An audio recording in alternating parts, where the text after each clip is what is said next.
Assalamualaikum kawan-kawan pekebun yang ada di Bangka Belitung khususnya. Ini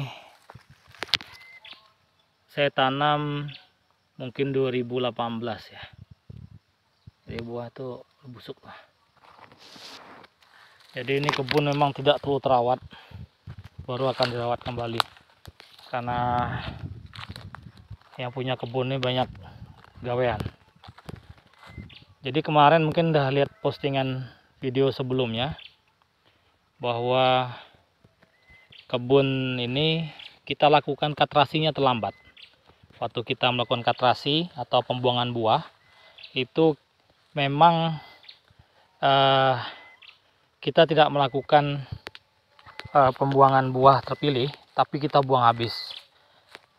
Kesalahan ketika melakukan buah terpilih atau buang habis itu karena seharusnya proses katrasi itu dilakukan ketika tanaman atau buah atau TBS kelapa sawit itu masih dalam bentuk dompet, dia belum keluar jadi bunga, jadi belum pecah. Itu seyogyanya yang harus dilakukan, tapi itu dilakukan, jadi dilakukan pembuangan habis.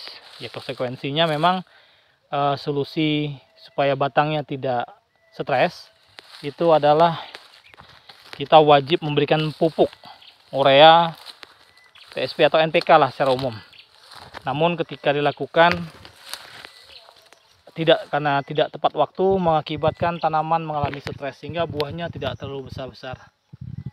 Jadi bisa dilihat di beberapa pokok kelapa sawit itu buahnya agak kecil, walaupun buahnya padat. Buahnya banyak sekali, beberapa tingkat. Oh ya, ini ada 170 pokok jenis dari varietas PPKS, tapi campur. Ada yang Ngambi, ada 239, ada Big Ban 718, ada Simalungun, ada Langkat, jadi campur-campur. Tapi ada juga yang ditanam untuk penyulaman karena diserang oleh tikus, itu kita tanam Sriwijaya. Ini kita bisa lihat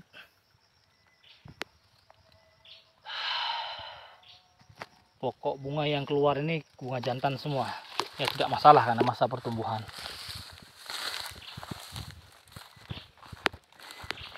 Ini kalau kita melakukan, kalau ngupah, memberi borongan ataupun harian, tetapi yang aplikator herbisidanya tidak benar, tidak bijak, ya sini, akhirnya pokok tanamannya mati di bawahnya, daun bawah.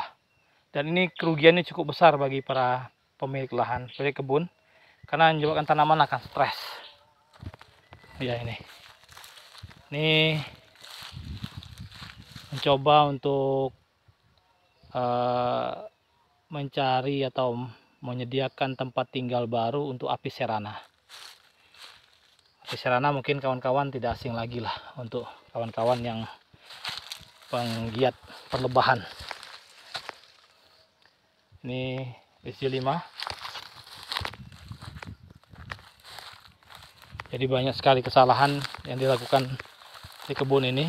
Pertama, pokoknya tidak terawat, pupuk tidak teratur, aplikasi herbisida juga tidak bijak. Mungkin kawan-kawan sudah banyak yang tahu ya untuk teknik pemupukan. Kita ngikutin dari Pak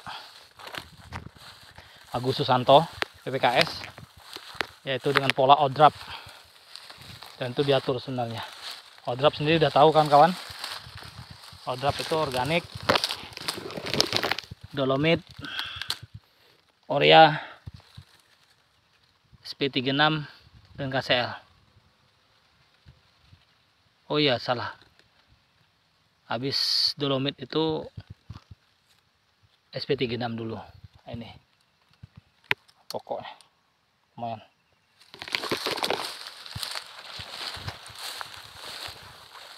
Tanah ini adalah tanah timbunan dari lahan eks tambang yang mungkin kawan-kawan akan kaget mending lihatnya.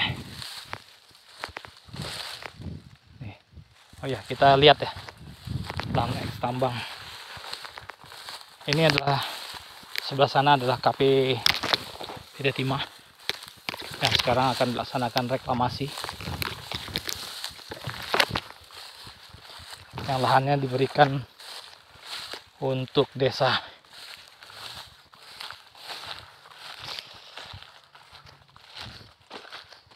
Kecil sekali pokok. Tuh, lihat.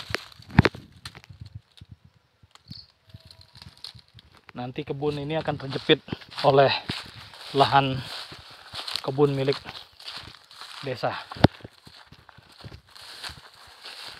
Yang paling tidak, yang pasti kalau punya desa dana cukup, itu lebih terawat mungkin. Ini lihat, kita pembuangan buah yang lalu, bisa dilihat di video sebelumnya. Bunga yang keluar bunga lagi. Seharusnya pemupukan dilakukan rutin setiap bulan, dosis tinggi, karena kita melakukan pembuangan buah atau katrasi waktu itu. Kondisi buah yang kita buang itu cukup besar-besar, ada yang sampai 5 kilo waktu itu. Ini tidak seragam karena pokoknya ada yang makan tikus dan diganti. Ini saudara-saudara, banyak buah busuk yang tidak terbuang. Tapi mudah-mudahan tahun ini kita sudah mulai melakukan pemanenan perdana nantinya. Pokok cukup besar. Nah, buah cukup keliling. Ada yang menarik kadang-kadang kawan-kawan yang terjebak atau yang sudah melakukan budidaya kelapa sawit menggunakan bibit abal-abal. Mereka beranggapan bahwa bibit unggul dan abal-abal sama saja. Abal-abal juga penuh buahnya. Tapi yang membedakan yang pertama adalah kualitas buah. Itu yang harus diperhatikan. Seperti ini. Kalau bibit unggul, cangkangnya sangat tipis sekali. Tuh. Sedangkan kalau dia bibit abal-abal, cangkangnya tebal. Jadi ini salah satu buah yang udah kering, busuk. Sebenarnya kalau ada parang kita bisa belah ini. Jadi ini yang membedakannya. Pertama, kelapa sawit ini untuk usia TM1 atau usia di bawah 8 tahun atau 7 tahun, itu buahnya memang tetap lebih banyak. Jadi dalam satu lingkaran satu pokok batang itu bisa sampai 20 tandan atau 20 lebih tandan. Ini yang cukup menjadi menarik kalau memang kita bisa atau kita membaca dari brosur yang ada. Contoh saja kasus di PPKS itu ada PPKS 239 dan yang ngambil itu satu grup dengan Afros. Itu tandan per tahun ketika usia di atas 7 tahun itu masih dapat mencapai sekitar 15-16 tandan. Bukan berarti artinya ketika tanaman itu di bawah usia itu dia masih bisa puluhan tandan, 20 bisa dapat. Tapi ketika usia di atas 7 tahun, 8 tahun dia hanya sekitar 15-16 tandan. Seperti dampi juga begitu. Masih kecil, buahnya besar-besar, banyak segala macam. Dan persentase TBS per tahunnya mungkin ya di atas 18-19 tandan mungkin. Tapi ketika usianya 8 tahun, dia tidak akan lebih rata-rata dari 8-9 tandan. Ini yang membedakan. Tapi memang semakin sedikit secara produksi TBS-nya per tahun, janjangnya, ukuran buahnya cukup besar. Nah, tapi kalau kita petani kecil ini yang jadi kendala adalah kita melakukan pemupukan tidak rutin. Kira-kira kita tidak benar melakukan pemupukan sehingga buah yang muncul adalah buah jantan. Ini yang harus kita bunga jantan. Walaupun pengaruh faktor pemupukan itu efeknya sekitar 2 tahun atau 1 tahun lebih baru untuk sek rasio pembungaannya menjadi bunga jantan. Ini harus diperhatikan. Lihat. Semak sekali. Ini yang punya kebun rugi besar ini karena terlambat masa panennya untuk menikmati hasil. Oh ya, lanjut tadi kalau untuk Maka asumsi kita, jika kita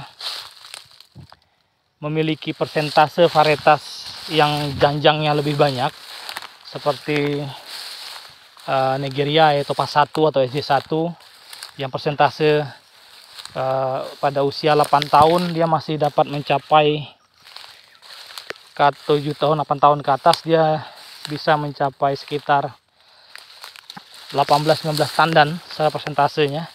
Itu kita anggap kita akan dapat memiliki pendapatan yang cukup baik. Ini yang harus kita perhatikan betul. Tapi untuk lahan ini semuanya PPKS. Kebetulan semua bibitnya saya menyemai. Saya ikut ambil dari program Prowitra tahun 2016 atau 17. Ini betul-betul sangat dirugikan pemilik lahannya. Ketika proses kastrasinya tidak benar, pemupukan tidak teratur, lahannya sangat semak sekali.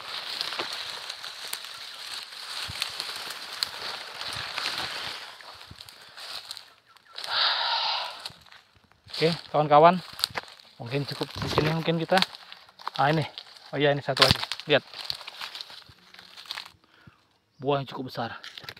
Kalau dibandingin tangan, lihat, keliling buahnya. Jadi jangan ragu menggunakan benih unggul. Anggaplah biaya yang Anda keluarkan untuk membeli kecambah itu sebanding dengan hasilnya nantinya. Dibandingkan Anda menggunakan bibit abal-abal, bibit yang tidak jelas, tidak lengkap dokumennya, kemudian meragukan yang jualnya, atau abal-abal lah. Jangan korbankan usaha Anda untuk 30 tahun ke depan. Dengan biaya produksi yang sama, jenis varietas yang berbeda atau benih unggul tidaknya, itu akan menentukan kesejahteraan Anda di hari tua nantinya. Oke, kawan-kawan, rawat sawit Anda selayaknya Anda merawat anak dan istri Anda. Ya paling tidak anak dan istri lebih baik. Jangan ditelantarkan. Ini PPKS.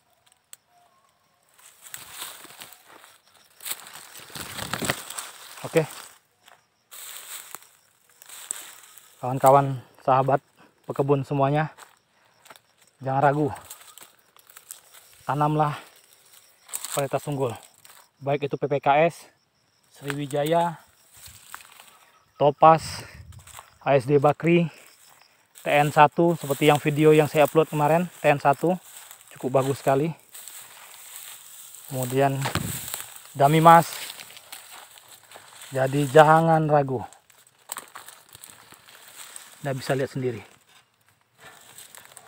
Cangkangnya tipis. Buahnya keliling, banyak sekali. Oke, terima kasih. Assalamualaikum warahmatullahi wabarakatuh.